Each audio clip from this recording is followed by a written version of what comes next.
25 जून 1975 में तत्कालीन प्रधानमंत्री इंदिरा गांधी ने भारत में आपातकाल घोषित किया था। आज उस आपातकाल की 47वीं वर्षगांठ पर भारतीय जनता पार्टी के शीर्ष नेताओं ने कांग्रेस पार्टी को भारत के लोकतांत्रिक संस्थानों के नियोजित और व्यवस्थित विनाश के लिए जिम्मेदार ठहराया। केंद्रीय गृह मंत्री अमित शाह ने कहा कि कांग्रेस ने सत्ता के लिए हर भारतीय का संवैधानिक अधिकार छीन लिया था। रक्षा मंत्री राजनाथ सिंह ने 1975 के आपातकाल को देश के इतिहास का एक काला अध्याय करार दिया, जिसे कभी भुलाया नहीं जा सकता। वहीं भाजपा अध्यक्ष जेपी नड्डा ने कहा, आज हम उन महान नायकों को याद करते हैं जिन्होंने भारतीय लोकतंत्र और संवैधानिक मूल्यों की रक्षा के लिए लड़ाई लड़ी। बता दें कि आपातकाल 25 जून 1975 से 21 मार्च 1977 तक 21 महीने की अवधि के लिए देश में लागू रहा। महाराष्ट्र में जारी सियासी संकट के बीच एकनाथ शिंदे गुट के 16 बागी विधायकों को डिप्टी स्पीकर कार्यालय ने समन जारी कर दिया है। सभी को नोटिस जारी कर 27 जून की शाम 5:30 बजे तक जवाब देने के लिए कहा गया है। उधर शिवसेना ने भी राष्ट्रीय कार्यकारिणी की बैठक में शामिल न होने पर सभी को नोटिस जारी किया है। वहीं पार्टी विहिप सुनील प्रभु ने सभी 16 बागी विधायकों को अयोग्य घोषित करने का नोटिस जारी कर दिया है। उन्होंने भी 27 जून की शाम 5 बजे तक अनुपस्थित रहने वाले विधायकों को लिखित जवाब देने के लिए कहा है। नोटिस में कहा गया है कि अगर विधायक जवाब नहीं देते हैं तो ये मान लिया जाएगा कि आपके पास कहने के लिए कुछ नहीं है। इसके बाद कानूनी प्रक्रिया के तहत कार्रवाई का फैसला लिया जाएगा।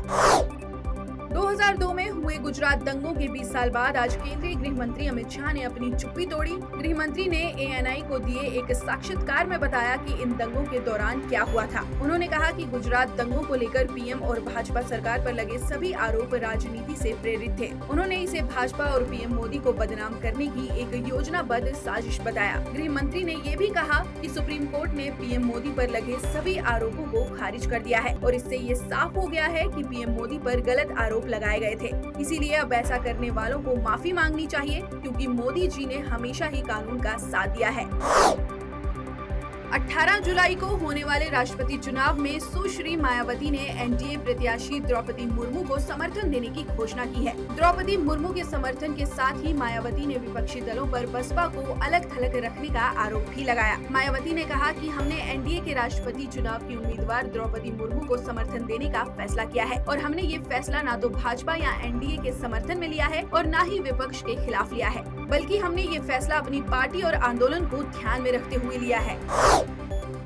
पुणे के कटराज के बालाजी इलाके में शिवसेना कार्यकर्ताओं ने पार्टी विधायक तानाजी सावंत के कार्यालय में तोड़फोड़ की। बता दें, तानाजी सावंत राज्य के बागी विधायकों में से एक हैं और वर्तमान में गुवाहाटी में एकनाथ शिंदे गुट के साथ डेरा डाले हुए हैं। पुणे शहर के शिवसेना प्रमुख संजय मोरे ने भड़काऊ बयानबाजी करते हुए कहा, हमारी पार्टी के कार्यकर्ताओं ने तानाजी सावंत के कार्यालय में तोड़फोड़ की और हमारे प्रमुख उद्धव ठाकरे को परेशान करने वाले सभी देशद्रोही और बागी विधायकों को इस प्रकार की कार्रवाई का सामना करना पड़ेगा और उनके कार्यालय पर भी हमला होगा।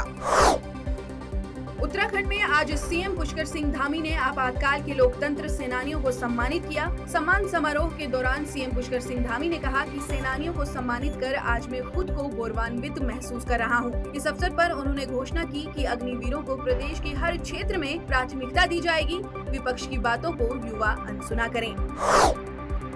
सुप्रीम कोर्ट में पूजा स्थल अधिनियम 1991 को चुनौती देने का मामला सामने आया है। एक जनहित याचिका में इस अधिनियम की वैधता पर सवाल उठाए गए हैं। PIL में कहा गया है कि ये कानून देश में आए बर्बर आक्रमणकारियों द्वारा अवैध रूप से बनाए गए पूजा स्थलों को मान्यता देने का काम कर रहा है। ये याचिका पूर्व सांसद चिंतामणि मालवीय ने अधिवक्ता राकेश मिश्रा के माध्यम से लगाई है।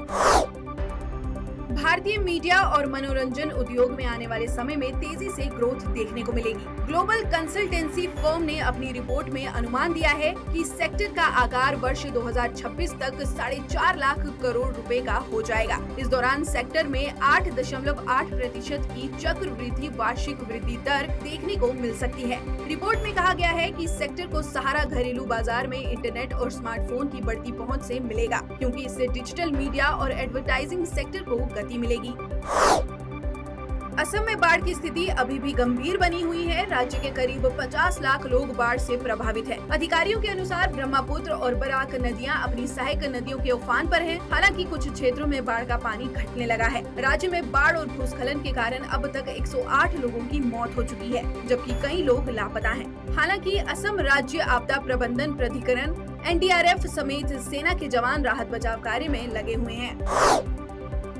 भारत समेत दुनिया भर के कई देशों में कोरोना वायरस का कहर लगातार बढ़ता जा रहा है। कोरोना वायरस की रफ्तार को देखते हुए देश में कोरोना महामारी की चौथी लहर की आशंका जताई जाने लगी है। पिछले एक सप्ताह में महाराष्ट्र और केरल के अलावा दिल्ली और हरियाणा समेत कई राज्यों में कोरोना वायरस के नए मामलों में तेजी देखने को मिली है। देश में बीते 24 घंटों में लगभग 16,000 नए मामले सामने आए हैं। इसके साथ ही देश में कोरोना के सक्रिय मरीजों की संख्या 91,779 पर पहुँच गई है, जिसने सरकार की चिंताएं बढ़ा दी हैं।